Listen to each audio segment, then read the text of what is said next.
In the Gospel of Mark, Jesus commissions his disciples with a worldwide missionary assignment. Go into all the world and preach the gospel to every creature. Evangelism was the final instruction from Jesus to his followers. Today, generations later, the Great Commission remains the greatest calling of Christians to a lost world. Welcome to Mission Compass, your guide to the Great Commission, presented by Galcom International. On today's Mission Compass, we invite you to engage with us in fulfilling the Great Commission as we talk with mission workers about what God is doing through them as they share the gospel of Jesus Christ around the world. Hello, friend, and thank you for joining us on today's Mission Compass, presented by Galcom International. I'm Ron Harris. You know, Galcom exists to give tools to missionaries and pastors who have answered the call of Christ to go into all the world and preach the gospel. By using solar-powered radios and audio Bibles built right here at Galcom International, we are able to multiply their impact and reach more people with the gospel. And that's what we're going to talk about on today's Mission Compass with our program host, Tim Whitehead. Tim, I know you have a special guest who's with us today. Well, Ron, I have been waiting for over 2 years for the conversation I'm about to have with our very good friend and pioneer missionary, Alex Muir, just back from a radio distribution trip to the high Andes in Bolivia. Alex, great to have you back on the Mission Compass. Oh, good to be here, Tim. It's pretty exciting. It is. My very first trip with Galcom was with you down to deliver radios to the Quechua in these remote villages way up 14, 15,000 feet above sea level for the last 2 years. No gringos, no mules. None of us have been able to go down, but the brothers and sisters there have been doing such a wonderful work. Before we talk about your trip, tell us, how are our brothers and sisters, our Quechua brothers and sisters doing? They're doing really well, Tim. The countryside has likely been the safest place to be for the last 2+ years because no one wants to go there. So therefore, anybody who had was infected with COVID was like, we don't want to go there. So they, in a sense, were quite isolated. You know, we called it great social distancing. It is distancing. My goodness. But for the most part, there certainly was, you know, sickness, there was tragedy, there was all of the above. But the Lord used that time to really open other avenues for the brothers to be involved. And way back, I think in 2020, that's when Hector and his wife came upon a lady with 4 children. They hadn't eaten for about a week, and they were able to just simply make some bread rolls and take them out. And that led to a ministry similar to the radio ministry, where they were going out, you know, week by week with a couple hundred bags of food prepared to, you know, a bag per family. But it was always preceded by sharing the gospel and giving God the credit for the provision. And so for many of them, because they weren't able to work, there was no income. And so you work today to eat tomorrow. So when you have no income today, food rations are really rationed tomorrow. And so it was a very timely ministry. In fact, likely over the period of a couple of months, they actually bought and prepared meals for over 2,000 families. Where did the funds come to do that? Well, that's just how God provides. When this happened, when Hector and Estefania, they bought bread or the flour and the ingredients to make these little bread rolls. And the children actually helped them, you know, prepare it. And then they took it out. At that time, they were only allowed to leave their home 1 day a week. So they would go get the materials, prepare it, and then take them out and seek to deliver them. But I sent an email out just indicating, you know, what was going on. And people responded and said, you know, how can I give? And at that point, it was about, I think, around $5 Canadian would feed a family for 4 or 5 days. Wow. Like, it was so small, the actual cost. And it was so exciting because it grew to a point where Hector got other people involved from his church and from Hernan's church. And so it became a greater, I mean, to prepare 200 bags is not something you just sit down and, and kind of imagine. It takes a lot of time. And the amazing thing was that Hector discovered this lady in the market where he could pretty well buy everything. And so he went there faithfully, and he bought, from week to week, he was buying things. And so one week when he went, she didn't have any material. She didn't have the items that he wanted. So he took his money and he went somewhere else and bought the things. And so about a day later, this truck comes to his house with a whole load of grocery items, and so these dry goods and stuff. And it was the son of the lady that he'd been buying from in the market. And she felt so bad that she didn't have the things that she went and got them and actually delivered them to Hector's house. And he said, but I spent my money on other things. I have no money. And she said, that's okay. You just pay me when you get the money. And I thought, that's no one from a market in Bolivia has ever entrusted $500 or $600 worth of food items to anyone, And it was just like things like that. That was a tremendous opportunity. And through that, Hector was able to share the gospel and give God the glory for everything. And the people, Tim, that gave money, some people gave 3 and 4 times and say, how's the food ministry, and then as a result of that, with the church services in the city, that was another thing that developed, was being able to provide them with Zoom capabilities for more than just the free 40 minutes, because a church service in Bolivia, 40 minutes is just your announcements, right? And so consequently, these little churches would have 30 or 40 people connect. And so when the first free Zoom session ran out, they'd reconnect, and now there might only be 18 people that would reconnect. And by the time you got around to the message, there was only 6 or 7 people. It's kind of like church today, isn't it? Anyway, so we were able to equip some of these brothers with the internet service for their cell phones, and also for the little churches that had Zoom capability, so that they could have limitless, time for Zoom. So anyway, it was just pretty awesome that even that aspect transpired from COVID. So, talking about God's provision, God's provided through the church here in Canada.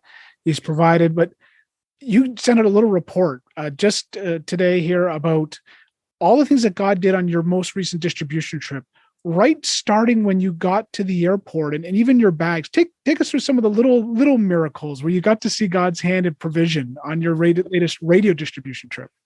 Well, the tickets we had were tickets that we purchased back in February of 2020. And so for 2 years, I've been chasing those tickets with the airline, making sure I don't lose them. And then they gave me 2 or 3 extensions. And so the final time limit was we had to complete our travel by the end of June of this year. And so then they voided my tickets and said they were going to issue new ones. Oh. So I was afraid that, in the issuing of new tickets, there would just be a whole lot of chaos. But when we got the new tickets, they did not charge us any additional fare, and the current fares were likely up $300 or $400 to what we had originally paid.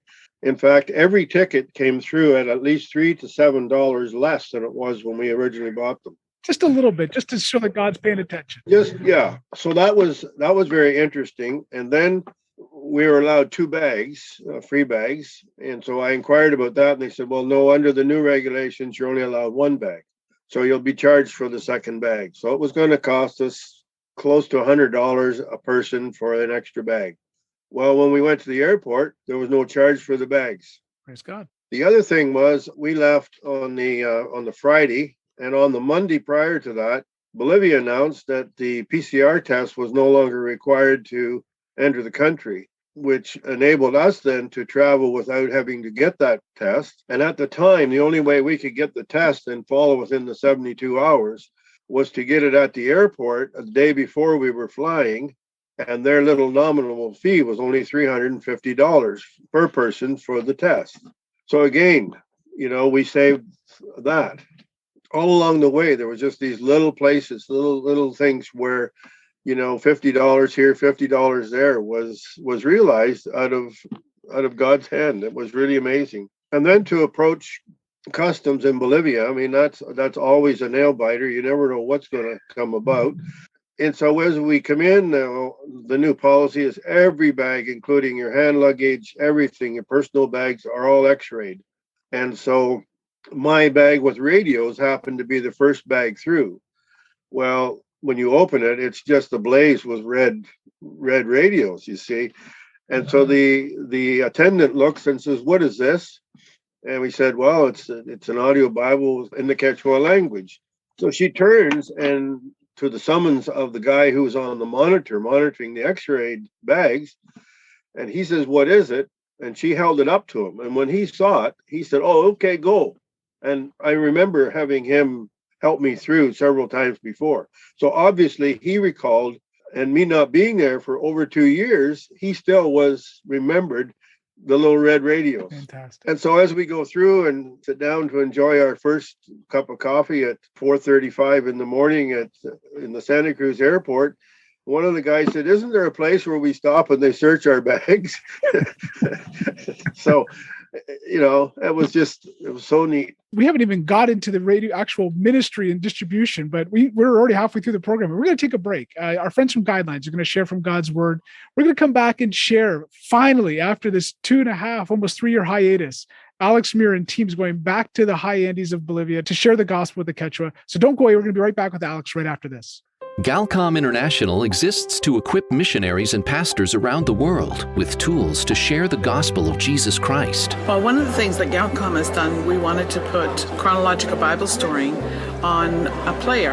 And so I can't raise some money, and I put the order in through Galcom to get the players, and then they put the 60 stories on, and then we've been taking them to different countries and blessing people that way. Galcom International's solar-powered radios and audio Bibles help to evangelize families in third world countries. I just got back from Kenya and gave out quite a few players to the churches and to some of the kids who are there to listen to these Bible stories. So that's how Galcom has helped me in getting these players to go to the different countries so kids hear the gospel. Discover how you can be a part of the Great Commission through Galcom International. Learn more at galcom.org. Facebook, Twitter, and YouTube. Hey, you're awesome! Who doesn't like getting a compliment? That's what Tom Greaves, the creator of the Compliment Machine, demonstrated. I'm Bonnie Sala with Reset. Greaves created a happy-looking red and white box that he installed on a busy city sidewalk. From inside the box, a reassuring voice called things like, "You're awesome." A jogger who came by sweating profusely got one that said, "You smell good." "I don't know about that one," said the man as he smiled and kept moving.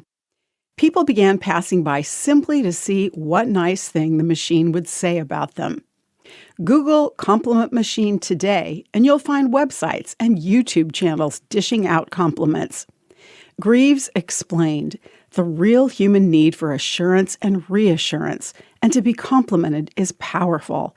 It's one of the basic emotional needs that we as humans have, one that is often neglected.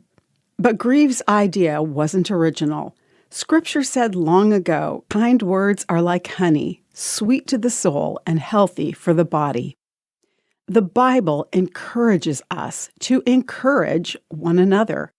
Encourage one another, it says, and build each other up.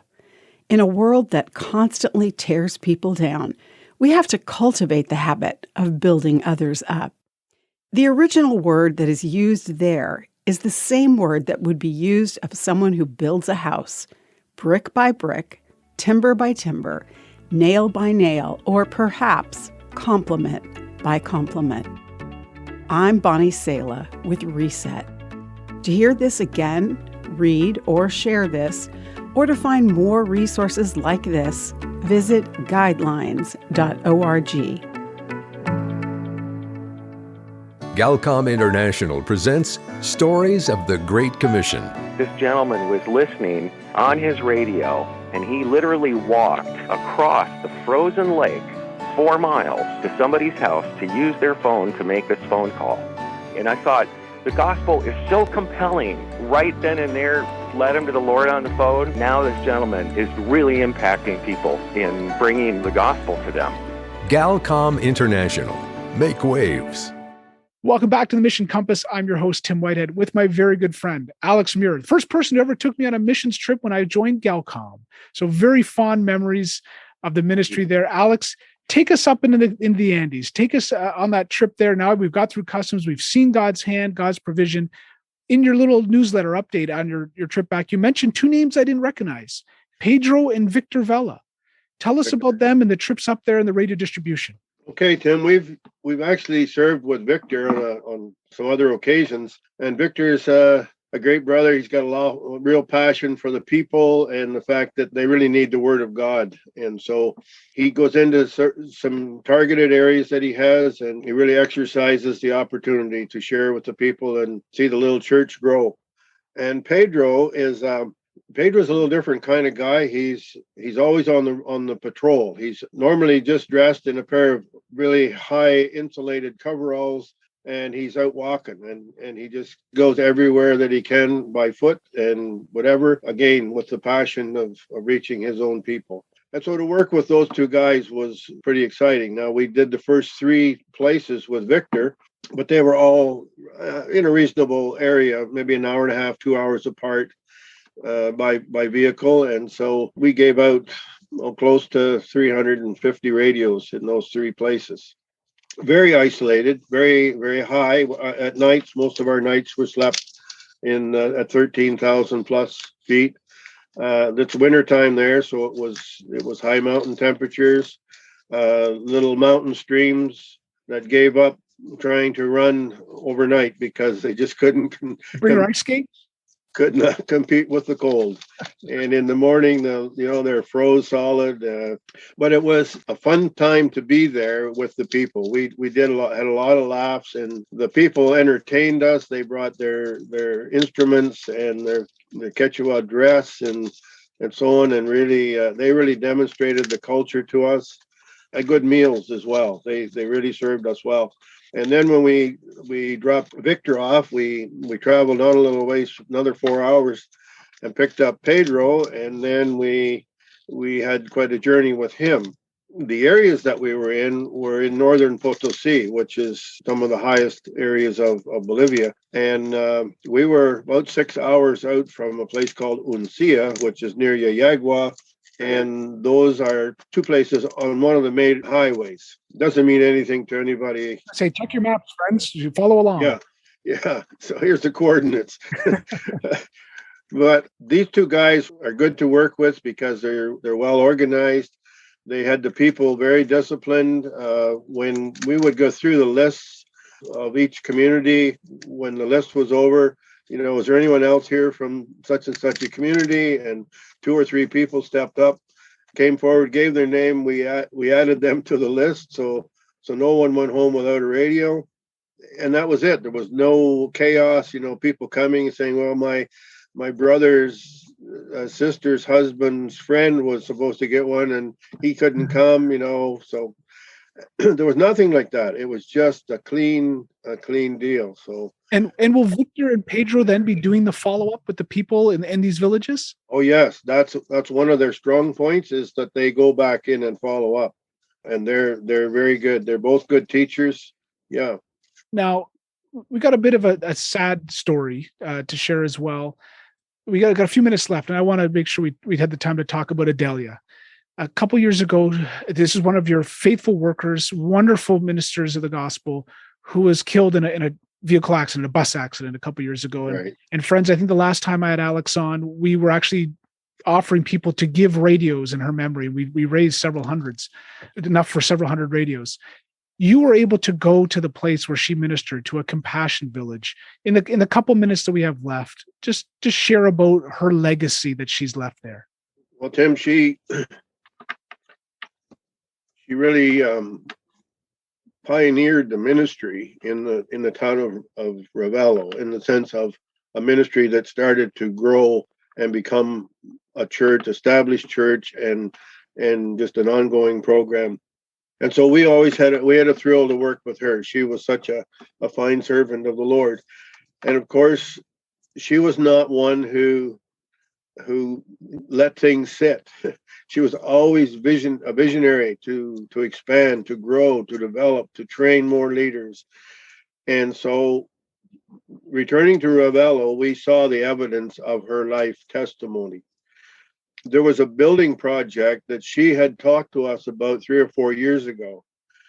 And it's a 3-stage building project to add 4 more rooms to the Compassion Project. Well, stage 1 has already been completed, and it's only been about not quite a year since her passing. The young people that she was mentoring who had come through the Compassion Program as, 12 and 13-year-olds, she mentored those young people and kept them involved in the project to the point where they have now taken it over. And 2 people in particular, a young lady by the name of Nancy and a young fellow by the name of Cassiano. And they are just, that program is just as if Adelia was there. I said to someone, it's almost like Adelia got a phone call and she just had to step out of the room, because her presence is still being felt there. It was such a blessing, I guess, to find out too that in the horrific crash that bus went through, and all those people that were died and in the accident, that she was still found sitting in her seat on the bus. She didn't have a broken body, a broken bone in her body, and so it was almost like the Lord protected her. She was the only one left in the wreck. Cassiano had gone to check it out. He said he remembered what shoes she was wearing that day, and that she was wearing her little gray jacket. And of course, at the scene, he couldn't find any evidence of her. So he went to what was left of the bus, and he discovered her. So for us to return there it brought some closure to a partnership. It was a little testy, to say the least. I mean, I even tear up now when I think about the experiences that we had with her, and I don't know if we got a half a minute, but I remember Adelia moving bulldozers, and we were traveling on a road that a bulldozer had just gone in front of us to make a new road, and when we were coming out a couple of days later, the bulldozer was on his way back out, but they had stopped to do some work, and we couldn't get by. And so she got out of the vehicle and walked up to where these men and this bulldozer were working. And I said to the fellows, you watch, the smoke's going to roll out of that bulldozer in a minute. She's going to have things clear here. And she went up, and you could see these men shaking their heads no and pointing at their watches and so on. And she was determined. She went to the second one and then to a third one. Well, when she got to the third guy, the next thing I see is him climbing up on the bulldozer. The black smoke rolled and the road cleared, and we went through. And it was just like, that was Adelia. I'm glad you shared that story. It's hard to hear about the traffic accident, but I think, friends, we need to understand the danger of just the travel for our brothers and sisters working in Bolivia that are doing the follow-up, that are on the ground. I mean, yeah. Alex, your team's parachute in and out, we come in and out, but they are there following up day after day, one lane, if I can call it a lane, roads through high mountain passes. This is not unusual. And so we need to pray God's protection on Pedro, Victor, Hector, and Estefania, and the others that you're working with there. Alex, really quickly, you're planning another trip this fall. When is it, and how do people get in touch with you if they want to go? It's in October, Tim. It's going to be the last half of October, early November.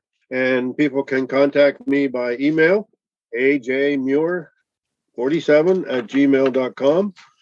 Or I still have a phone number at 506-375-6773.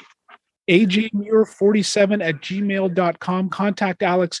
You want to go, you want to be handing out radios, sharing your love and sharing the love of God with others through these little puka radios, little red radios. Alex, great to have you back on the program. Great to be partnering with you again in Bolivia. Thank you, Tim, and God bless. Well, friends, we're at the end of our program today. You've been listening to Mission Compass, your guide to the Great Commission, presented by Galcom International. You know, there are many ways you can partner with us at Galcom in reaching the lost for Christ. You can pray for us. You can volunteer. You can join us on a mission trip. You can help us financially to build more solar-powered radios and audio Bibles and deliver them to people in remote villages around the world. You could even sponsor an entire village with its own Christian radio station. Ask God how He would want you to partner with us. It's easy to reach us. Our website is galcom.org. That's Galcom, spelled GALCOM.org. You can also follow us on Facebook, Twitter, and YouTube.